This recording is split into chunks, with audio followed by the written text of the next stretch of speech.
Sawadee Kap. Hello and welcome to Daily Wisdom, Walking the Path with the Buddha.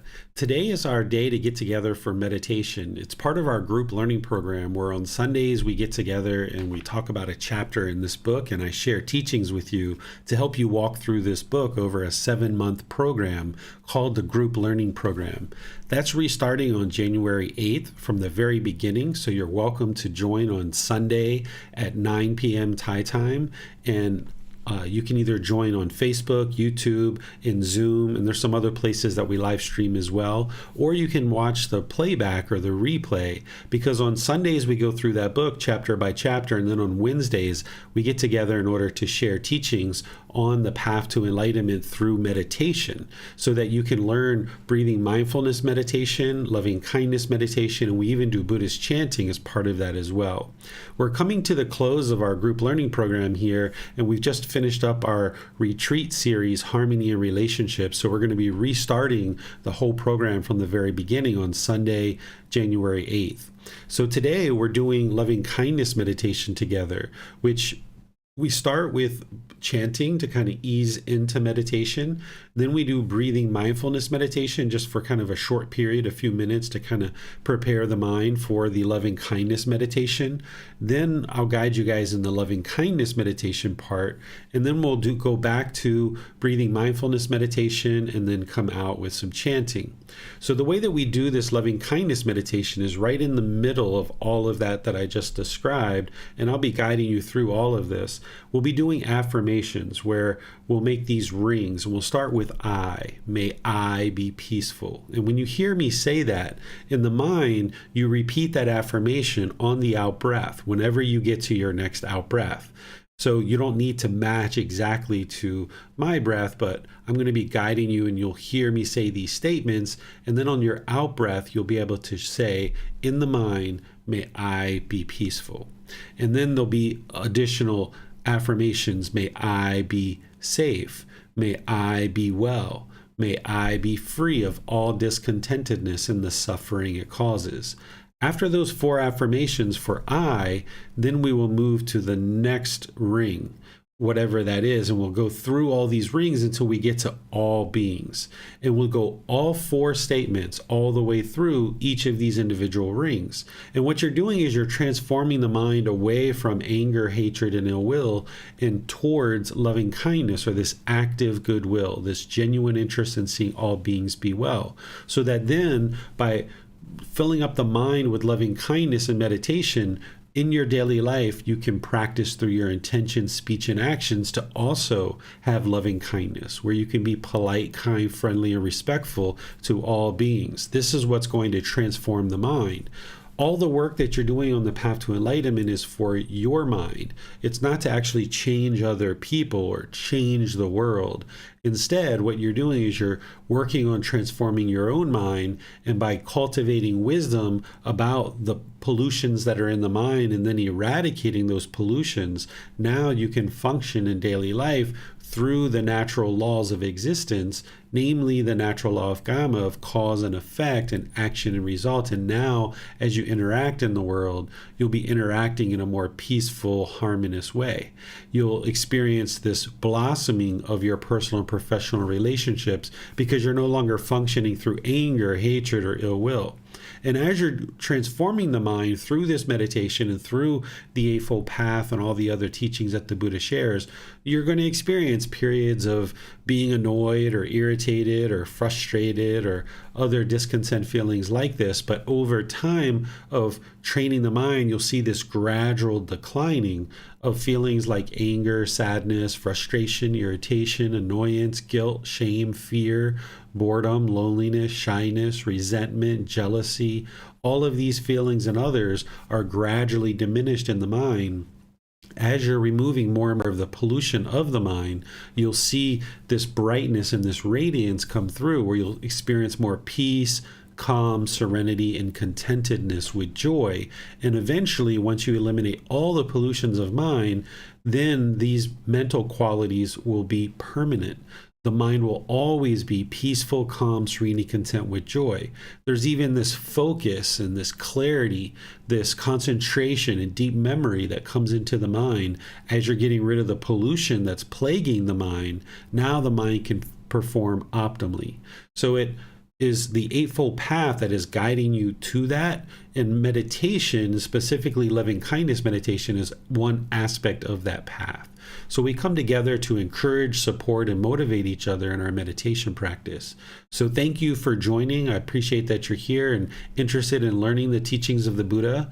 I would like to invite you to join for meditation. And then after the meditation, I'll open up to any questions that you guys have related to the path to enlightenment as part of our Wednesday class. So you might decide that you'd like to take a seated position, a lying position, or a standing position. These are three positions that are conducive to loving kindness meditation. Oftentimes in an online class, it's the seated position that people will oftentimes choose. So you might be seated on the floor with a cushion under your rear, or you might be in a chair with your feet flat on the floor or crossed at the ankles. It's up to you. There's not just one fixed way to position the body in order to meditate. If you're on the floor, you might just lightly cross your legs, not having them too tight because you would like to keep the circulation flowing through the legs. The hands and the arms, you put your right hand over the left with the thumbs together. This is the way that the Buddha would do that, and put it in the lap. Or there's other options too, because as I mentioned, there's not just one way to actually position the body. You can put your palms on your thighs, your knees. You can put your palms up. If you're in a chair with armrest, you might even have your arms on the armrest of the chair. The upper body should be erect. This keeps the mind attentive and alert during the meditation, where if the body was slouched or if it was real rigid, it wouldn't promote the qualities of mind that you're looking for during your meditation. This is a dedicated, active, purposeful training session where you're either eliminating certain unwholesome qualities and you're cultivating certain wholesome qualities. So you're actually doing work during the meditation. So you would like the mind to be attentive and alert during the meditation. And the way that the Buddha taught to accomplish that is get the body nice and erect and nice and straight, but not real rigid and not slouched in the middle. Next, you would like to just close the eyes and start breathing in through the nose and out through the nose. Here at the beginning of the meditation, you're just establishing the breath. You're breathing in through the nose and out through the nose. You're welcome to stay here with the breath, and I'll be back with some guidance on meditation. Or if you know the chants, you're welcome to chant along. And then, as I mentioned, I'll be back with some guidance after the chanting. Arahang Samma Sambuddho Mahakava Bhutang Mahakavanang Apivateyami Savakato Mahakavata Tammo Dhammang Namasami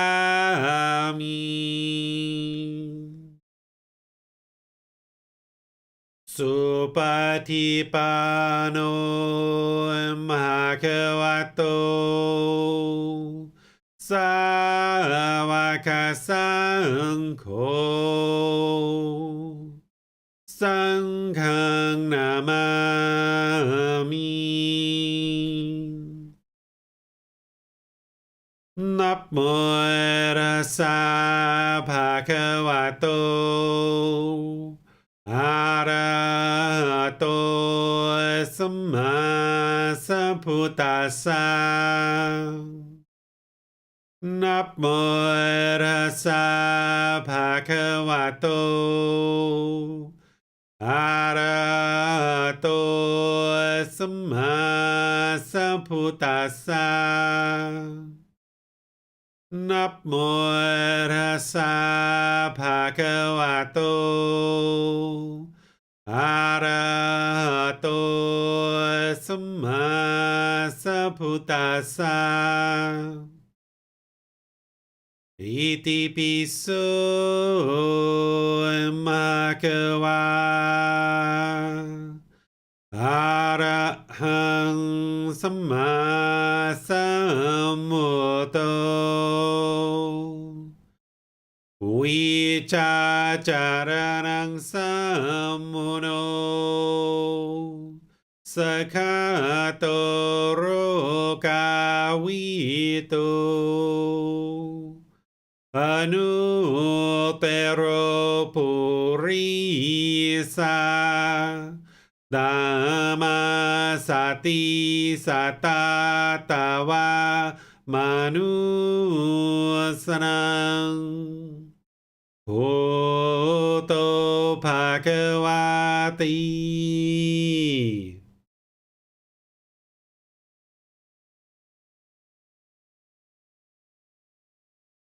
You should just be breathing in through the nose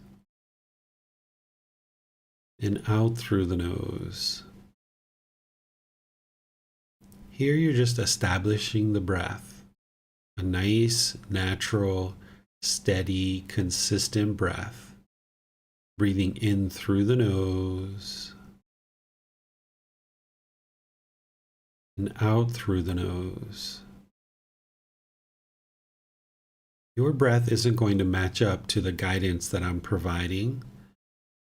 This is your practice. I'm just here as a guide. So whenever you get to the next inhale, breathe in gradually through the nose, experiencing the full breath. And then whenever you get to it, take a nice gradual exhale through the nose. Breathing in and out.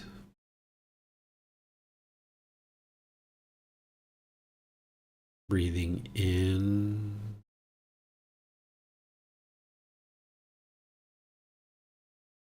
and out. With the breath well established, start fixating the mind on the sound of the breath or the sensation of air moving into the nose. The breath is the present moment. Fixate the mind on the breath, the present moment. Breathing in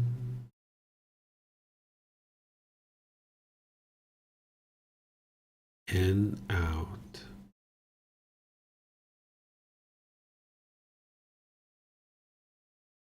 Breathing in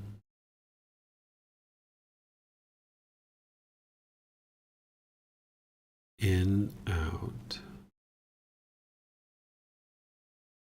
With the mind fixated on the breath, whenever you observe that the mind is off the breath, cut that off, let it go. Come back to the breath, the present moment. No need to judge the thought, analyze it, label it, observe it, or even try to figure out where it's coming from. Just wherever you observe that the mind is off the breath, cut that off, let it go, and come back to the breath, the present moment. I'm going to be quiet now and let you do this work of focusing on the breath. You have nowhere to go. There's nothing to do. No one needs you right now. This is your time to focus on the breath. Breathing in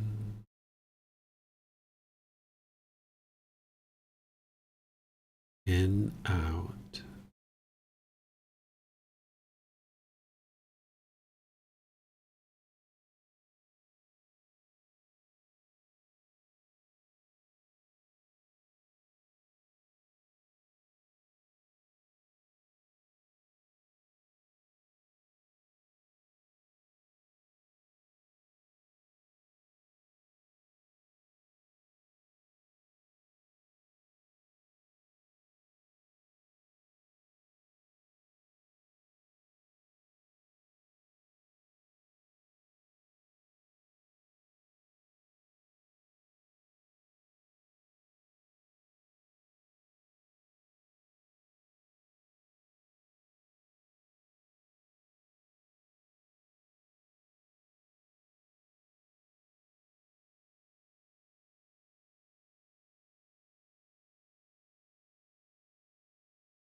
Continuing to focus on the breath.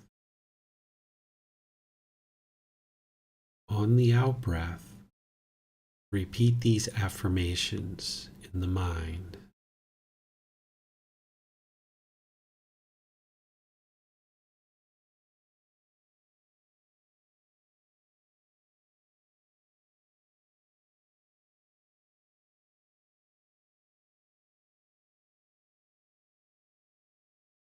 May I be peaceful.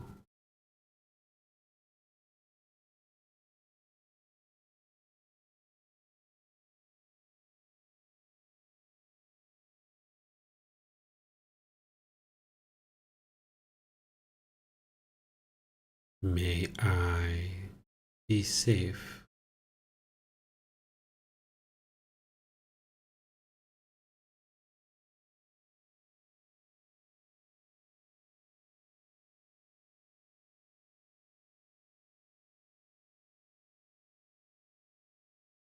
May I be well.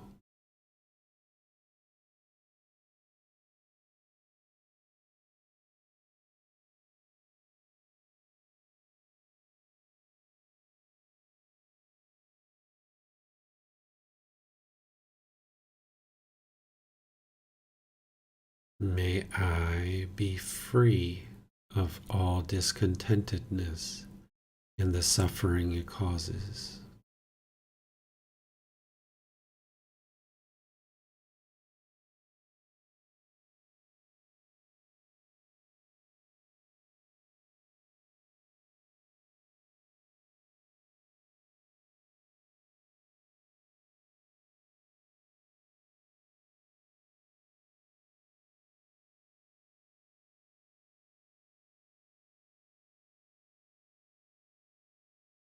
May we be peaceful.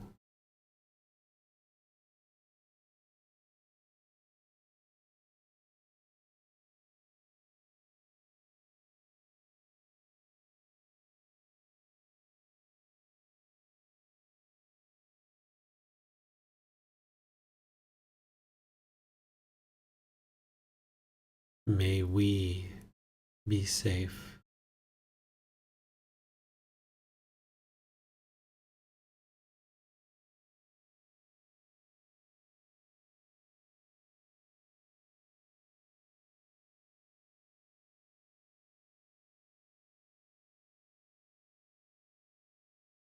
May we be well.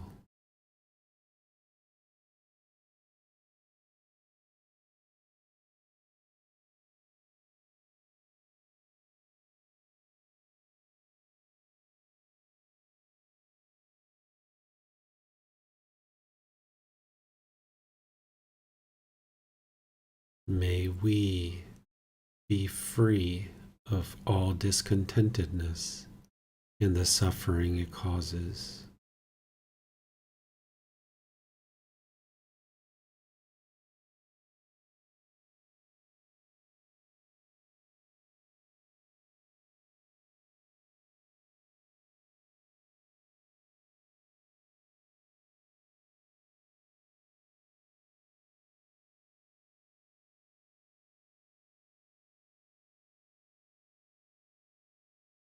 May my family be peaceful.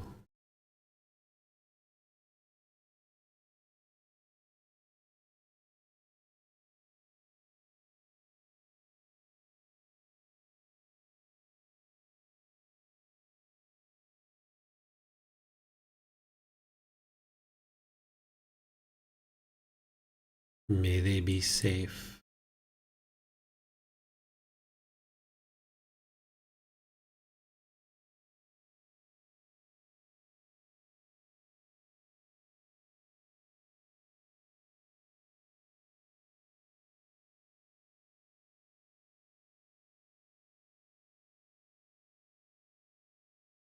May they be well.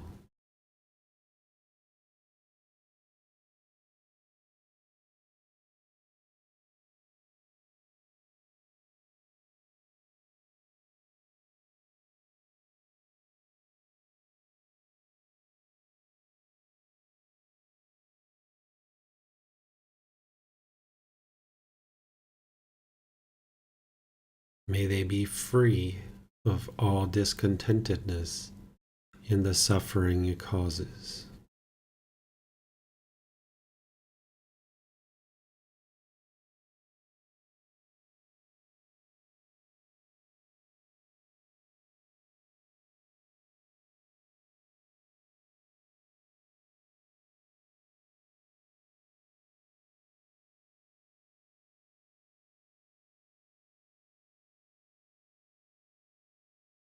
May my friends and co-workers be peaceful.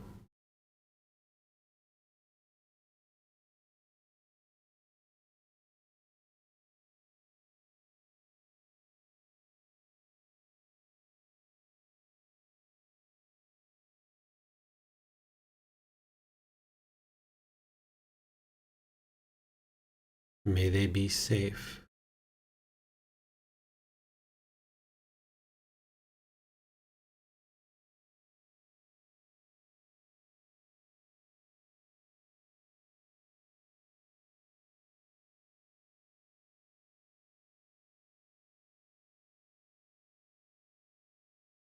May they be well.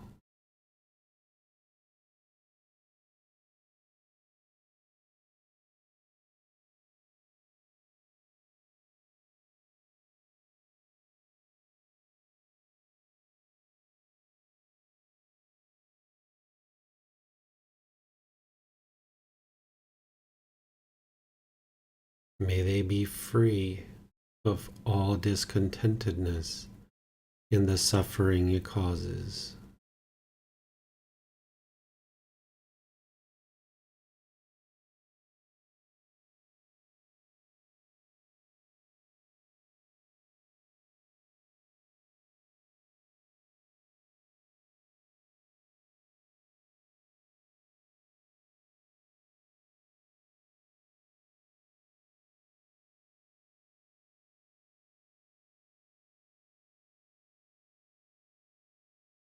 May all those who I come into contact with today be peaceful.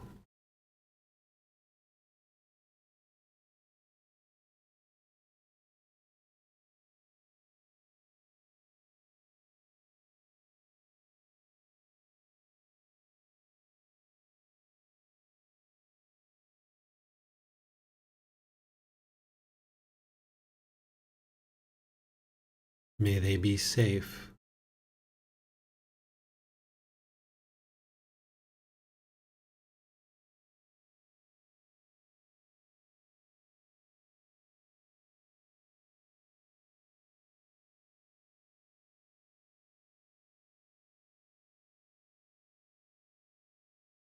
May they be well.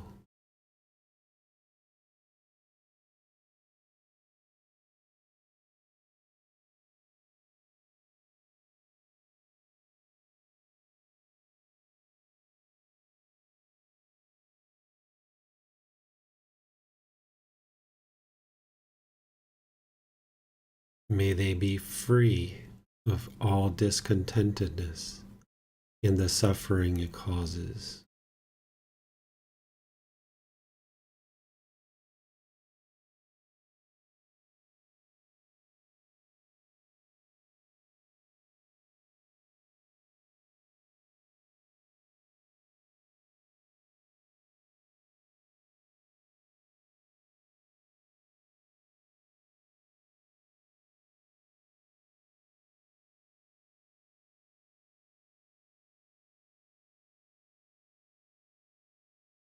May all those who I will not be in contact with today, wherever they reside, be peaceful.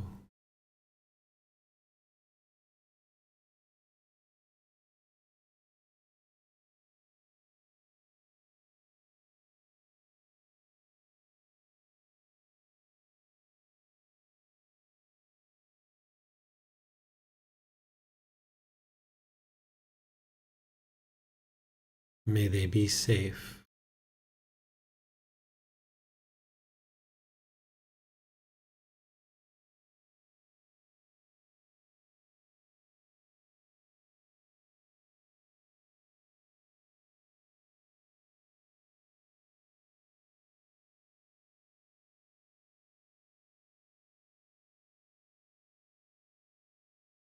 May they be well.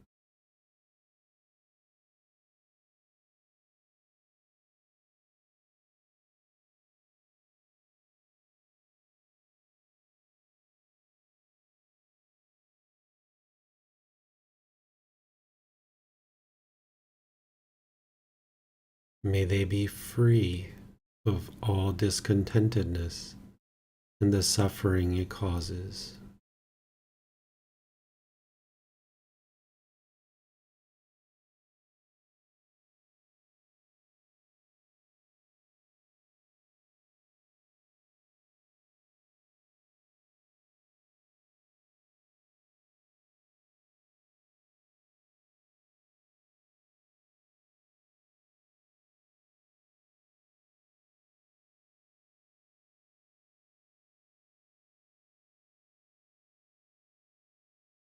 Now return back to breathing mindfulness meditation,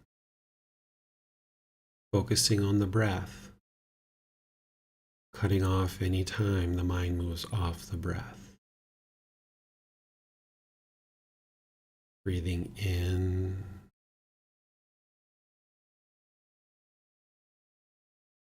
and out.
อะระหังสัมมาสัมพุทโธมหาเขวา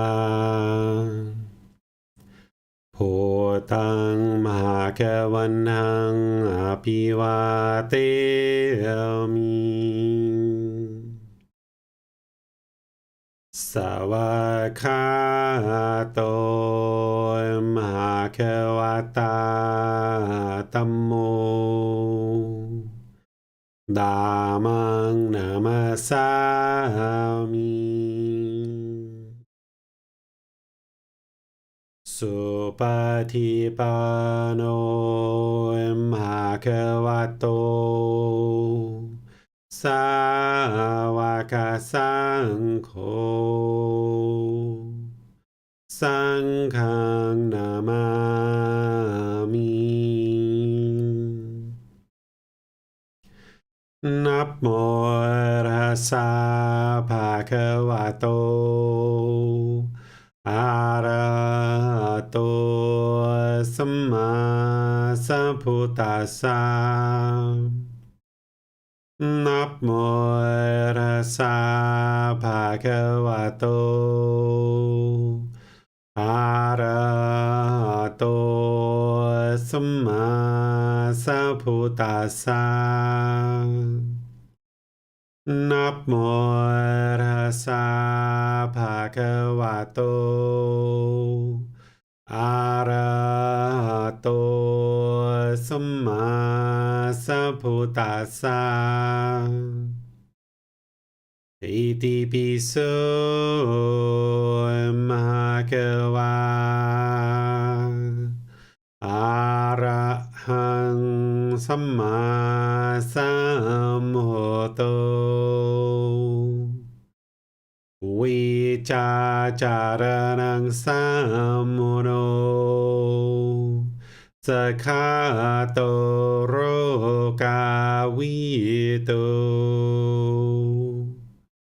อนุเตโรปุริสาดามาสติสัตตาตาวามนุสนังโอโตภะคะวะติ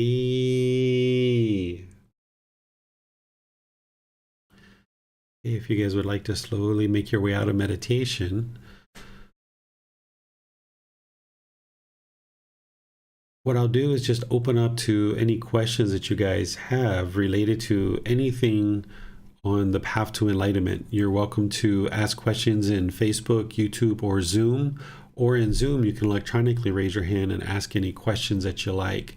These can be questions about meditation, about the Eightfold Path, the Four Noble Truths, the Three Universal Truths, the Five Precepts, the Natural Law of Gamma, the Three Poisons, anything that we've taught in the retreat series, Harmony and Relationships, really anything and everything. Is just open, free-form questions. So feel free to let me know if you guys have any questions for today. Yes, sir. On Facebook, I might still be typing out her question. She's asking a question about the pace of the affirmations, sir. Okay. Is she wondering what the pace should be? I think so, sir. She might have to follow up with the rest of her question. Okay. Here we are. The pace was nice and slow, which made the mind realize that I am doing it too quickly. Therefore, is there a connection between the meditation pace and the pace of life? Should we slow down our affirmations pace to slow down our lives? So remember, there isn't just one way to do this, right? There's multiple ways, and everybody is going to do things a bit different. For me, I've come to this really slow way based on the breathing that I do. And so in breathing mindfulness meditation, I needed to train the mind to slow down. So I slowed the breath down. And that's what slowed the mind down, because the mind is fixated on the breath.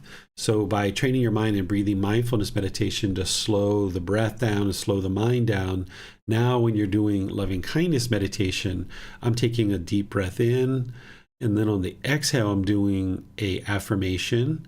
And then I'm taking another breath in. And then on the exhale, I'm doing an affirmation. And then I'm breathing in. And it's probably even a little bit faster than what would be normal, because when I speak, I'm releasing a certain amount of air. So even though this might feel slow to you, this is kind of, this is the pace that I would use in meditation. And it's probably a little bit faster because I'm losing a little bit of air there. And then in between rings, I'm going through a full breath cycle before I restart. So on that last affirmation, may I be free of all discontentedness and the suffering it may cause. That's on the out breath. And then I'm taking an inhale, and then I'm going exhale, and then I'm doing inhale again, and then I'm doing the next affirmation, so that there's lots of space there in between each individual ring, so that you can really soak the mind into the loving kindness for each individual ring. So you can do this on whatever breath cycle that you have, because remember, there's not just one way to do this. But what you should notice is that in breathing mindfulness meditation, you should be slowing the mind down. And oftentimes we think that slow is bad, right? In modern society, we think quick, fast is best. But it's not, because if the mind's moving really, really fast and really, really rapidly, it can't necessarily bring forth all its wisdom in daily life to make whatever decisions need to be made. So it's very important to slow things down. And depending on the culture that someone lives in, I don't know how Italy is, but if it's anything like, other Western cultures, it might be a bit fast, a bit rapid, where here in Thailand, things move very, very slow. And this is actually really helpful when you're driving, when you're walking, when you're talking. We're not doing it, we're not being slow just to be slow, but things just move at a consistent pace, because if things are moving really, really, really, really fast and rapidly, there tends to be a lot of haphazard decisions that are being made. So even in traffic in Thailand, if you're changing lanes, there's not these rapid changes, because, there's motorbikes, there's bicycles, there's all these different beings using different modes of transportation that we need to look out for. So, everybody moves at a very consistent, steady pace. So you would like to slow the mind down, because then in daily life, when you're talking, you can be very focused, you can be very concentrated. When there's a decision to be made, you can think it through methodically and with some consistency, rather than just go, go, go, go, go, go, go, and a lot of rapidness. So if your speech is rapid, it means that the mind is moving really fast. So I've noticed over the years of practicing these teachings that the consistency in the pace of my voice has slowed down, because I need to make sure students really understand what I say. So I speak at a certain consistency, certain pace, but also the mind has slowed down. Because again, remember, we usually think fast is good, but fast is not necessarily good. For a computer, yeah, fast is helpful, right? But for the human mind, fast is not good. So by slowing the mind down and breathing mindfulness meditation, then in loving kindness meditation, you should be able to have this nice, consistent, steady pace to your meditation and to your affirmations. But remember, there's not just one way to do this. What you're experiencing when I guide you is the way that I would do it, but that's just through the years of training that I've done with the mind. Yes, thank you, sir. And then I know you've taught about this before, but just for further clarification, are we only focusing on other people as these beings, or can this be maybe animals, insects, and should we do loving kindness meditation in regards to maybe people who have passed on? Yeah, you can do loving kindness meditation for all these different beings. It really depends on how you would like to structure your meditation. Since I'm leading a meditation, I tend to do these more generic rings, because that applies to everybody. But each individual practitioner should customize their meditation based on the challenges and struggles that they have at any one particular time. So if you know that there's anger, hatred, ill will, of course, you need to include those individuals, and you may even call them out by name. if there are certain individuals. But even if you have irritation or annoyance or the slightest dislike towards certain beings, then you should include them. So if it's human beings that are alive today, if it's people that have passed away, if it's animals or other beings, you can include any and all beings that you'd like. Some people, if they're having hatred towards any particular being, maybe even God, because I teach about this in chapter 18 of this book. Some people, if they have hatred or anger towards this being, that's going to hinder you from attaining enlightenment. Any hatred or anger, or even the slightest dislike or annoyance or irritation for any beings whatsoever, whether it's a spider, an ant, a cockroach, a snake, or any of these beings, if your mind has any kind of ill will or hatred towards any beings at all, it's going to hinder your enlightenment, because there's still that mental object of ill will. There's still that fetter, that taint, that pollution of ill will is still in there. It hasn't been obliterated at the stump the way that the Buddha teaches. So we're uprooting that anger, hatred, and ill will and all those lesser versions, and we're bringing in the loving kindness so that now you can function in a way that's loving and kind. And then not only are you training the mind, but then your intention, speech, and actions as well. So if you're cultivating meditation for mosquitoes, or you're cultivating loving kindness for mosquitoes, because perhaps you have this anger anytime a mosquito's around. Well, okay, maybe you're doing that in meditation, but then in daily life, when mosquitoes are around, instead of, splat, it might be, blowing them off of you, or just a little flick of the fingers to get them off. So you're taking that meditation and what you've cultivated in the mind for loving kindness for a mosquito, and you're now bringing that into your intentions, your speech, and your actions. You might even be like, okay, little girl, okay, little guy, see you later, go on. You're trying to cultivate this loving kindness in the mind so that you don't have any hatred or those lesser versions for any beings whatsoever, because that's going to hinder you from being able to now function through loving kindness. Thank you, sir. Mm-hmm. And then on YouTube, The Middle Way asks, due to my vocal cord being paralyzed, my breathing is so short compared to you. The affirmations words is longer than my breath. Please advise what to do. Yeah, so you're not going to be speaking, the affirmations. It's all in the mind.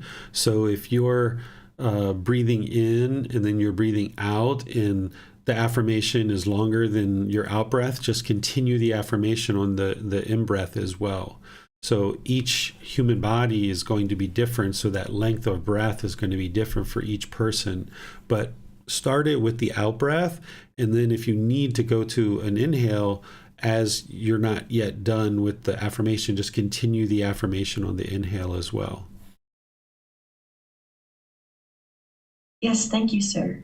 They follow up with, in my practice, I kind of force the breath to breathe longer and breathe heavier so I can hear the sound of my breathing. That's fine to kind of get started. You're not interested in forcing it, long term. But if that's what you need to kind of get clued in, oftentimes when there's pollution in the mind, it's kind of hard to hear sometimes. Like I went through periods of time like this.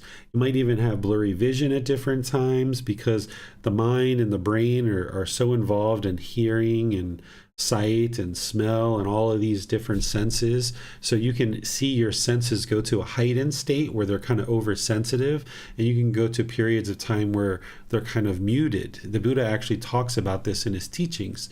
So as you observe that, if you're having challenges hearing the breath and you need to exaggerate it in order to kind of catch it, and then you can kind of start fading it out a little bit, where you're not feeling like you have to force or control the breath, but you're developing this natural awareness of the breath, then that's what you would ultimately like to get to. But you might have to go through these periods of time where you're doing intentional things to really focus in on the breath. You may even decide to do some breath training outside of meditation, where you're just sitting somewhere with your eyes open and just kind of focusing on the breath and getting the breath to be more natural. I did this for a while to help the meditation, because In meditation, you're putting everything together. You're putting together the body positioning, you're putting together the breath, you're putting together the fixating the mind on the breath, you're putting together the cutting off and letting go as you observe thoughts and all these different things. So it's a lot of things coming together. Even though it's a very simple meditation to describe, there's a lot of things that are happening. So whenever there's a lot of things that are going on and you're having challenges with any one piece of that, whether it's meditation or anything else in life, you can kind of carve that thing out and just focus on that. So if it's the breath that you're challenged with, you can just carve that out, sit somewhere in a chair or at a park or on your bed or whatever, and just don't try to do anything with the mind other than focus it on the breath. Don't try to do anything other than to listen and hear the breath. And then do that for 5-10 minutes. Over multiple sessions until you got it. And then when you start bringing that all together in meditation, it'll all fit together more nicely because you've done this other training outside of meditation.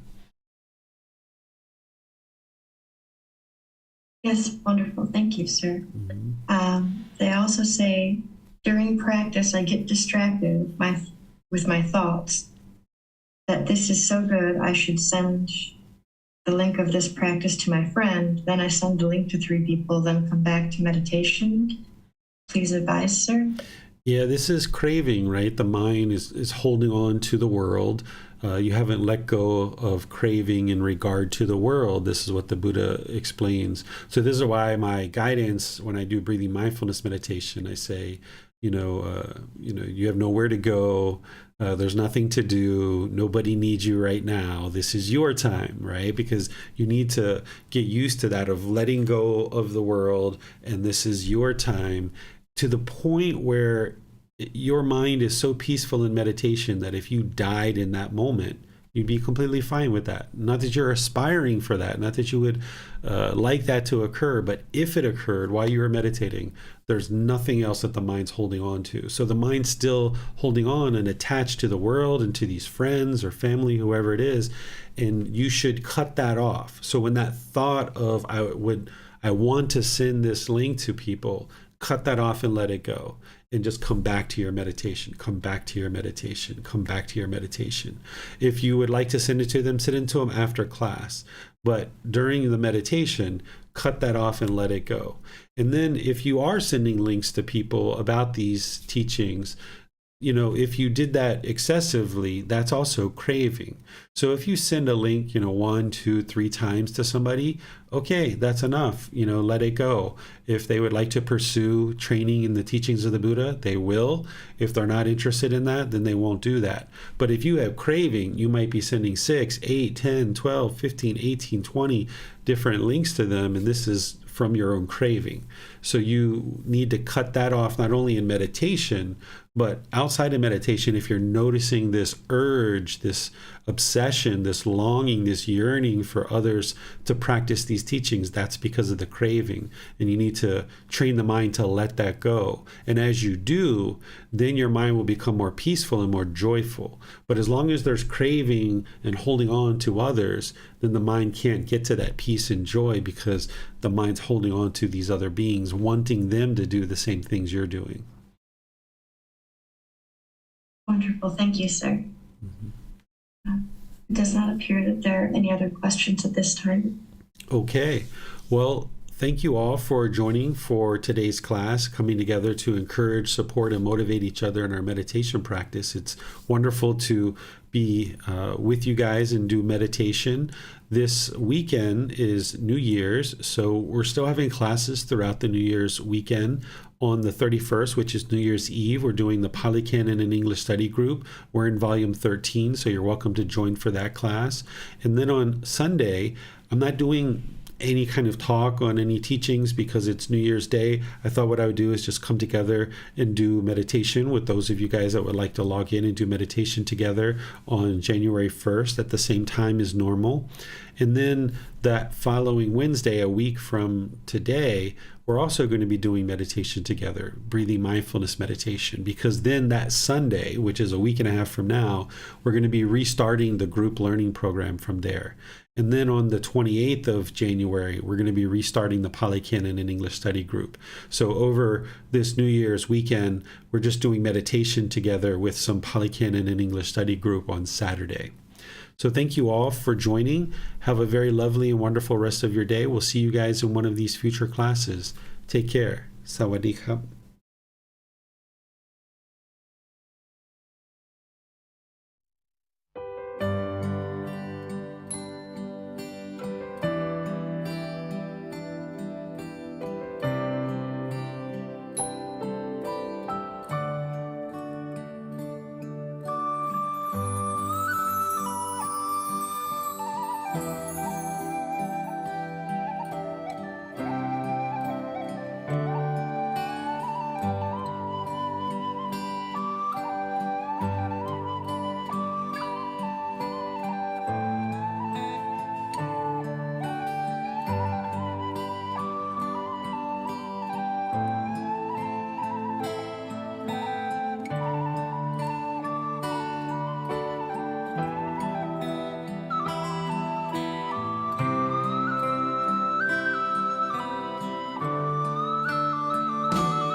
Thank you again for watching.